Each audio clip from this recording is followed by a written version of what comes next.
Greetings, Gemini and Gemini rising. This is your Western forecast for January 2024. It's a major emphasis on the 8th house. We're going to have 5 powerful planets highlighting it. The 8th house is the house of shared values, your financial responsibilities, taxes, insurance. But the 8th house is also the house of transformation. And through transformation, there could be an interest in psychology, even astrology. But before I break that down, what's really happening right at the beginning, which is so favorable for everybody, is decision-making discerning Mercury had been retrograde the last couple of weeks of December. As of January the 1st, 2024, Mercury, mental intelligent Mercury, is going direct on January the 1st in the sign of Sagittarius, which is in your 7th house of relationships. Now, you'll hear that the first 2 weeks, Mercury is in its shadow phase.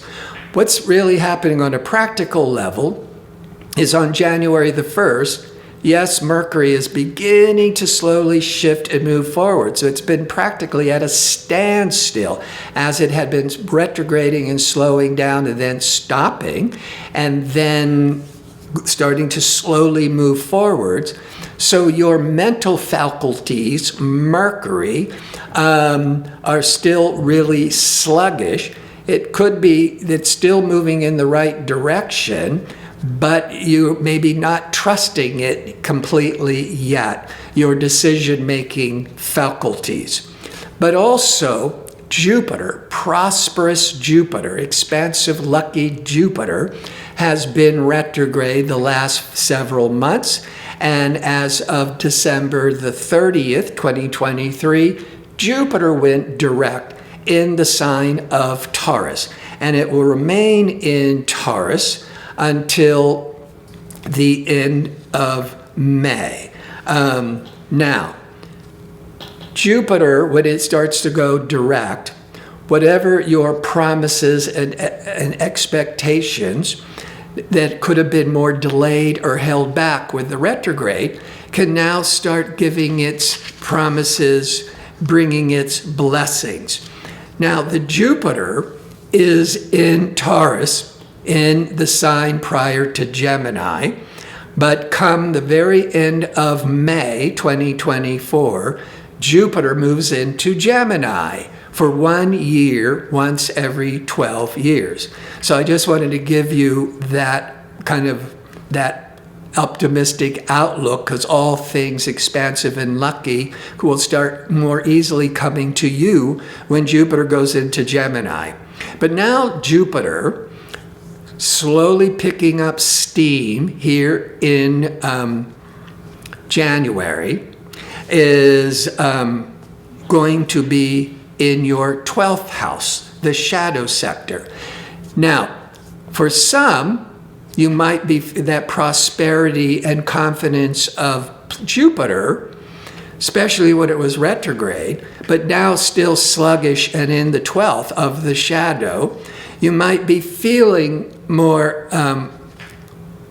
stuck, more delayed, more frustrated. But there's a lot of positive energies because Jupiter is all that seeking knowledge.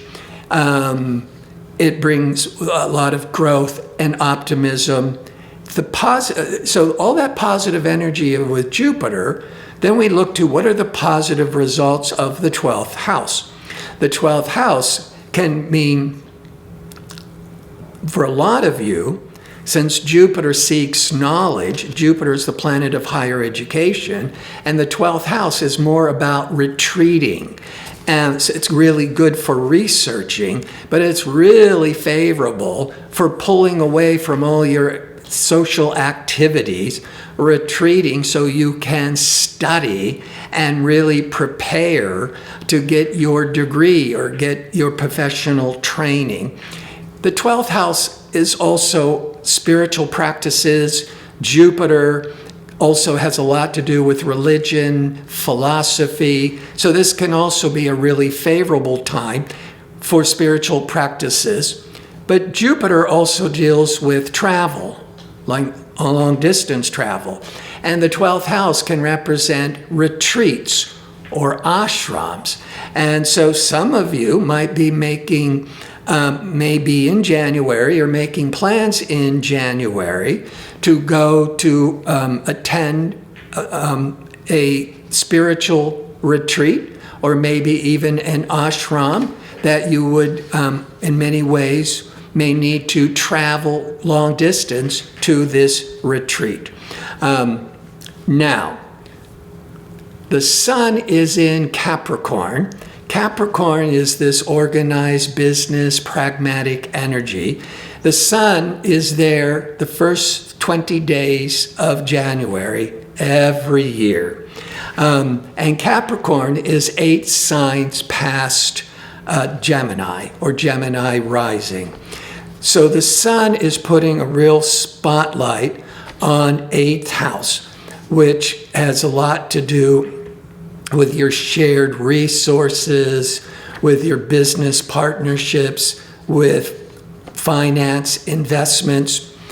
But on a deeper level, the 8th house is the occult. It's transformation. It's psychology.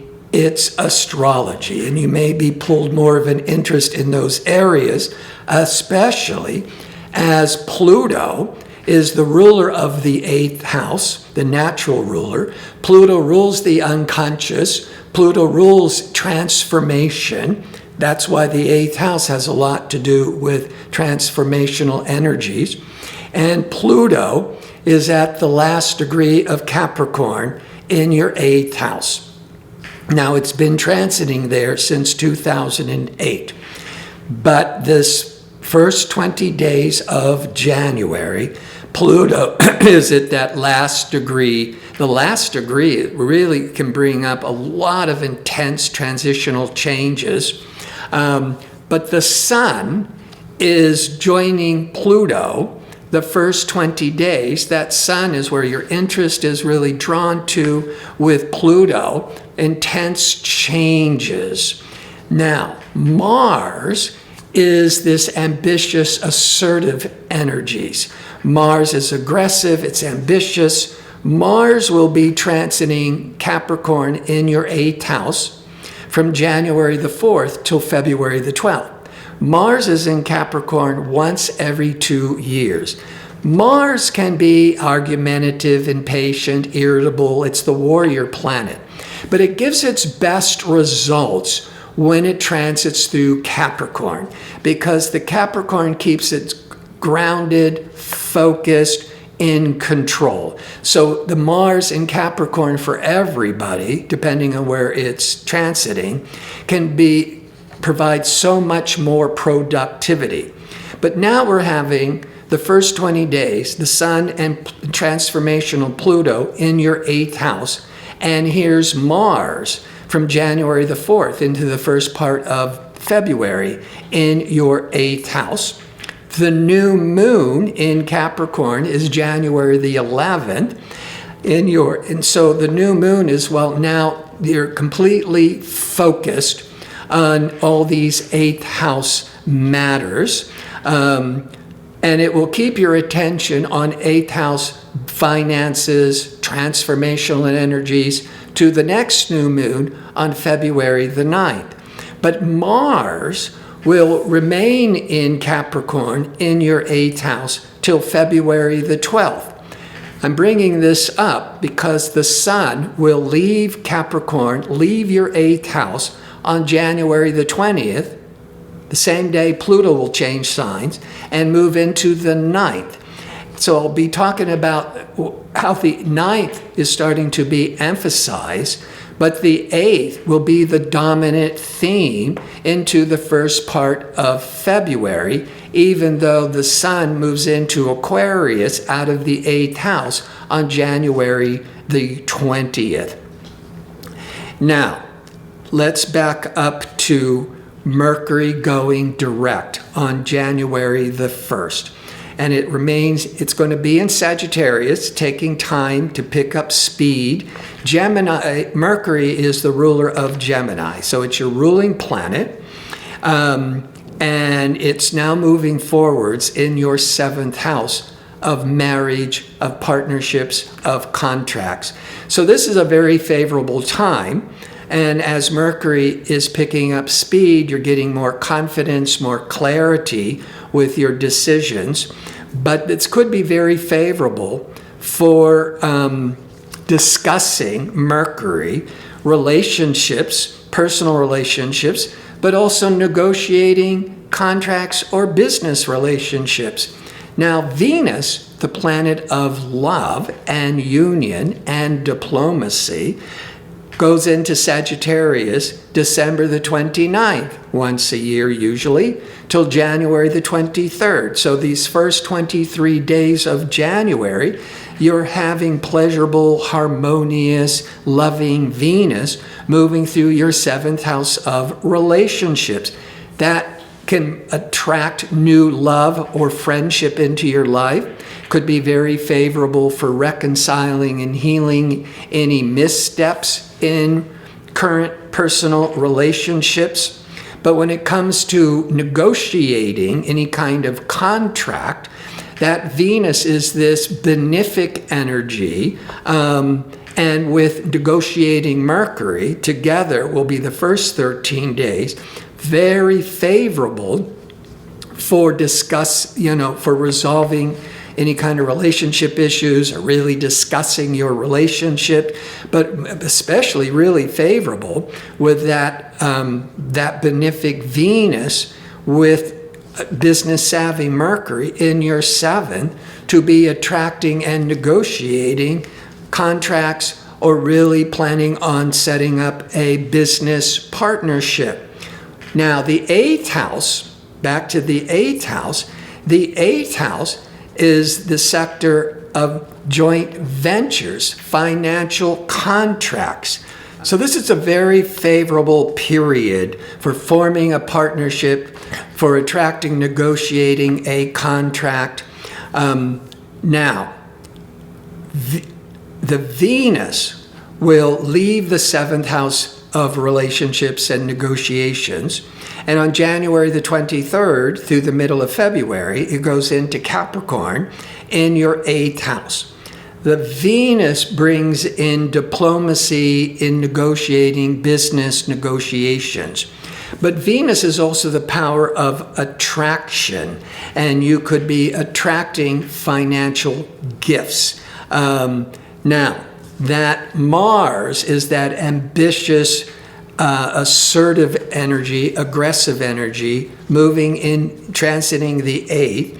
Now, it's more favorable because of Capricorn to really initiate a lot of new business negotiations. Mars can sometimes just be too aggressive, too heated, even though in Capricorn it's being really productive. But the Venus, by the end of the month, brings in more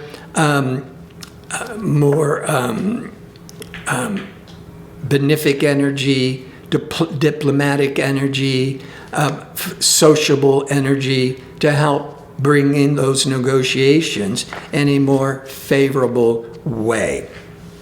Now, the Sun leaves Capricorn, goes into Aquarius on the 20th for 4 weeks. Pluto is also moving back into Aquarius. It was briefly in Aquarius last year.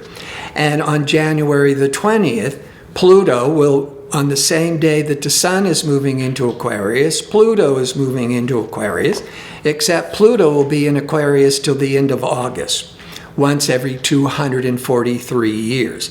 So this Sun putting a real emphasis and spotlight on all this powerful transformational energies of Pluto is really spotlighting your 9th house. But keep in mind, the 8th house of finances, joint ventures is still really the main emphasis. So that Sun Pluto can indicate some real intense changes with involving the ninth house. The ninth house could be the media, the marketing, the publishing. The eighth house could be the joint ventures or negotiating business contracts with any type of media, marketing, a publishing contract. The ninth house is higher education. And so you might be deciding to get more professional training or finally get that degree so you can have more financial security. But the ninth house can also represent legal matters. And with that Sun Pluto, if you're dealing with anything with the legal system, there's a certain drive and power, but with all those planets in the eighth house, that eighth house is about the negotiating business settlements. So I think this could be, for most of you, if you're dealing with any legal settlement negotiations, much more favorable for you. Now, this is part of the forecast where I like to look at how do these planetary energies impact your body, your relationships, your business. Well, I've touched upon a little bit, but let's summarize. With the health, all those planets in the eighth house, there could be some really intense, deep changes. And the fact that the sun is aligning with Pluto, the sun can represent your physical body, and there could be some major changes going on with the health. But it's moving into Aquarius on the 20th, especially Pluto, till the end of August. And in Aquarius is an air sign, very harmonious with Gemini, an air sign.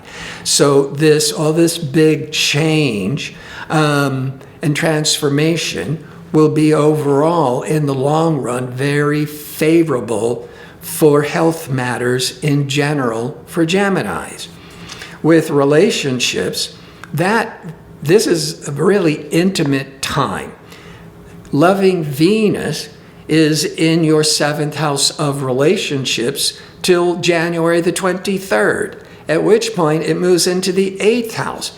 Venus in the seventh can attract an intimate relationship, more romance, or bring more romance back into an existing relationship. But then the Venus on the 23rd goes into the eighth for several weeks. The Venus in the eighth inspires more passion, more intimacy, wanting to have a deeper, richer experience with your relationship. And the eighth house, that major emphasis, I've been focusing a lot on business transactions, and the eighth house can also be pulling a real interest in the occult, astrology, psychology. But the eighth house is also where we look to for sexuality, which is why Venus moving into the eighth house on January the 23rd, Venus is all that love and desire moving into the eighth house of sexuality, which is why there's more of a desire, Venus, for intimacy. That's the eighth house. In business, there's a lot of focus on finance, business settlements, joint ventures, taxes, credit. Now, the new moon in Capricorn in your eighth was on the 11th, and it keeps your attention with eighth house matters to the next new moon on February the 9th. But on January the 25th is the next full moon. Full moon's always 2 weeks after the new moon. That full moon, a couple of days around the 25th, it will be in Leo, falling in your third house. The third house is what's really going to be spotlighted, really drawing your attention. Third house is meetings, interviews, discussions, sales, selling yourself, selling your products. All of that could be very much emphasized with the full moon. But with the sun aligning with Pluto, a major shift for many of you moving towards ninth house. Maybe that's doing an online business, a publishing, media, marketing business, or maybe it's realizing you need to get more education, get that higher degree. I want to thank you for watching. If you like information on how to book an astrology reading or to inquire about my 2-question offer, visit my website at gardino.go. That's .co. Until next month, be safe and well.